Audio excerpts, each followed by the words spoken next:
সব অক্ষর মিথ্যা দিতে পারে, কোরআনের অক্ষর আর বঙ্গবন্ধুর অবদান মিথ্যা দিতে পারে না। পদ্মা সেতু, Karnaphuli tunnel, metro rail, fire বন্দর, যার বাড়ি নাই তার বাড়ি, যার ঘর নাই ঘর, এবং কি বৃদ্ধ ভাতা, প্রতিবন্ধী ভাতা, যার বিয়ে হয়েছে না তার বিয়ের টাকা, এবং কি কাপড়ের টাকা, এবং কি এই যে জ্বালানিও কম আছিল শেখ হাসিনা আমলে, এখন জ্বালানির হারটা ব্যাপক হারে বাইরে গেছে।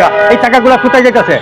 সরকার যদি আওয়ামী লীগ ছাড়া নির্বাচন দেয়, এই সরকার 1 মাসের মধ্যে যে কোনো সরকার হোক, আর জামাত আইসুক আর বিএনপি আইসুক, আমরা কাউকে মানবো না।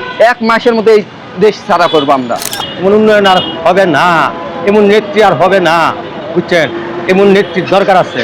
ডক্টর ইউনূস রাইতে বুড়ো হয়েছে না, দিনের বুড়ো হয়েছে না, উনি তো অনির্বাচিত সরকার, উনি তো অবৈধ সরকার। আমাদের দরিদ্রের প্রতি একমাত্র শেখ হাসিনা ছাড়া এই ইউনূসকে আমাদের প্রতি চাইছেও না আর সাইজ বলবো না। 5 মাথা দিয়া বিপুল বুড়ে জননেত্রী শেখ হাসিনা 70 বছর একটা না মনে করেন ফাঁস করিয়া মনে হয় রাইতের বুটুক আর দিনের বুটুক। ডক্টর ইউনূস রাইতের বুড়ো হয়েছে না, দিনের বুড়ো হয়েছে না, উনি তো অনির্বাচিত সরকার, উনি তো অবৈধ সরকার করছে, ব্যাপক হারে উন্নয়ন করছে। আমি তো কতগুলো উন্নয়ন করছে, হ্যাঁ বলবো। পদ্মা সেতু, Karnaphuli tunnel, metro rail, fire বন্দর, যার বাড়ি নাই তার বাড়ি, যার ঘর নাই ঘর, এবং কি বৃদ্ধ ভাতা, প্রতিবন্ধী ভাতা, যার বিয়ে হয়েছে না তার বিয়ের টাকা, এবং কি কাপড়ের টাকা, এবং কি এই যে জ্বালানিও কম আছিল শেখ হাসিনা আমলে, এখন জ্বালানির হারটা ব্যাপক হারে বাইরে গেছে। এই টাকাগুলো কোথায় যেতেছে? এই টাকাগুলো কোথায় যেতে সাংবাদিকের মাধ্যমে আমি জানতে চাই। হ্যাঁ, আমরা অতি দরিদ্র মানুষ হয় না, অতি দরিদ্রের টাকা একটা নিম্ন স্তর থেকে উচ্চ লেভেলের লোক সবাই শুষে খায়। আমাদের দরিদ্রের প্রতি একমাত্র শেখ হাসিনা ছাড়া এই ইন্ডাস্ট্রি আমাদের প্রতি চাইছেও না আর সাইজ বলবো না। উনি আমাদের বাংলাদেশে গর্ব ছিল, উনি আমাদের বাংলাদেশের মাটিও মিন্নতির মানুষ থেকে জন্মগ্রহণ করছে।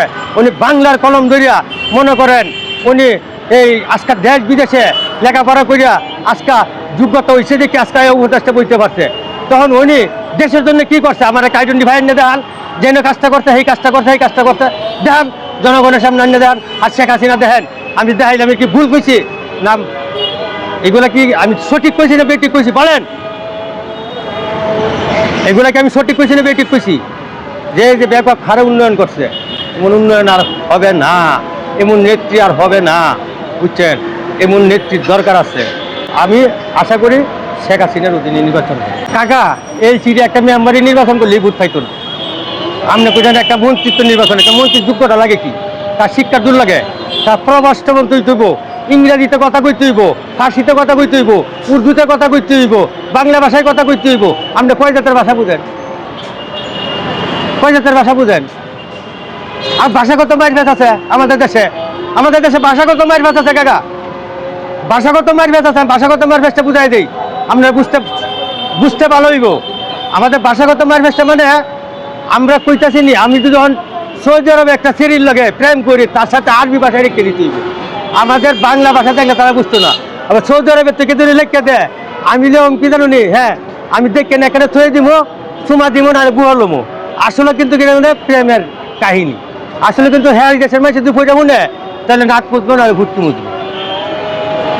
কোরআনের অক্ষর মিথ্যা দিতে পারে না, সব অক্ষর মিথ্যা দিতে পারে, কোরআনের অক্ষর আর বঙ্গবন্ধুর অবদান মিথ্যা দিতে পারে না।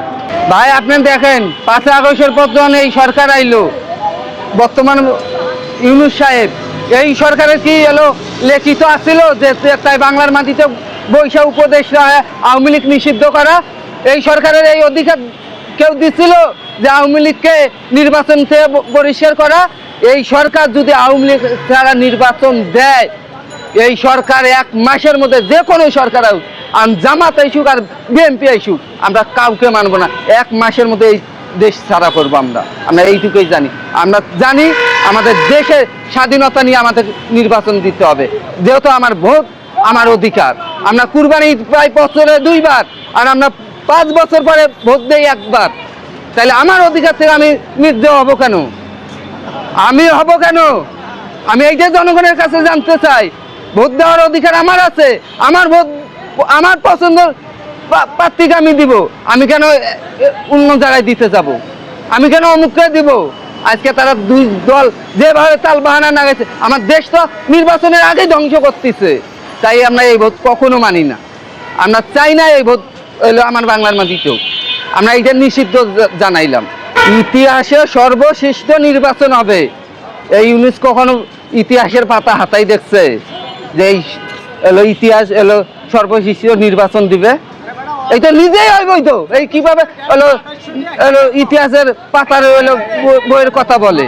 তাই আমরা চাই না এমন কিছু হোক, আমরা চাই না এমন কিছু হোক।